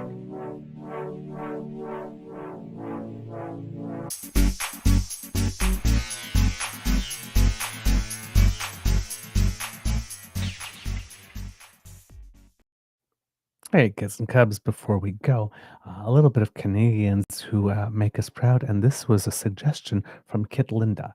It seems that the 2025 Library and Archives Canada Scholar Awards were, I guess were awarded. Sorry, I needed a better word for that. But according to the Government of Canada, the Library and Archives Canada, in partnership with the LAC Foundation and with the support of founding sponsor Air Canada, is proud to announce the recipients of the 2025 LAC Scholar Awards. Once again, 5 exceptional Canadians are being recognized for their outstanding contributions to the creation and promotion of Canada's culture, literary heritage, and historical knowledge. The recipients for 2025 are Danny Rabadan, an author and LGBTQ plus refugee activist; Gabrielle Bouliane Tremblay, an actress, writer, screenwriter, and trans persons' right advocate; Margaret McMillan, a historian and professor; Rupi Kaur, a poet, performer, and author; and of course, Thompson Highway, playwright, novelist, pianist, and composer. So, the LAC Foundation is an independent, non-governmental registered charity dedicated to supporting the work of the Library and Archives of Canada. The Foundation's mission is to raise funds to support the Library and Archives of Canada's programs and initiatives and to highlight the importance of preserving and promoting Canada's cultural heritage. And the Honourable Stephen Guilbeault, Minister of Canadian Identity and Culture and Minister responsible for official languages, is quoted as saying, "I want to extend my warmest congratulations to this year's recipients of the LAC Scholar Awards. Through their work, they help safeguard what is most precious to us as a nation, our stories, our culture, and our heritage, both its brightest and darkest chapters. Canada is stronger thanks to the leadership and contributions of outstanding Canadians like them." And Leslie Weir, who is the Librarian and Archivist of Canada, said, "Congratulations to each of the recipients on this well-deserved honor. Every award recipient, past and present, speaks to the Library and Archives of Canada's commitment to preserving the voices and histories that define who we are." And they are the 26th to 30th people who have been recognized since the award has come into effect. So there you go, kids and cubs. Because we don't only celebrate athletes, but we celebrate our cultural pioneers and cultural stars as well here at the Beaver Lodge. We're proud of everyone. All right, everyone, have a beaverific day and stay tuned to our socials because I might be back later today with some bonus beaver for you. Given that it's Canada Day, why not a little bonus beaver? Okay, keep well.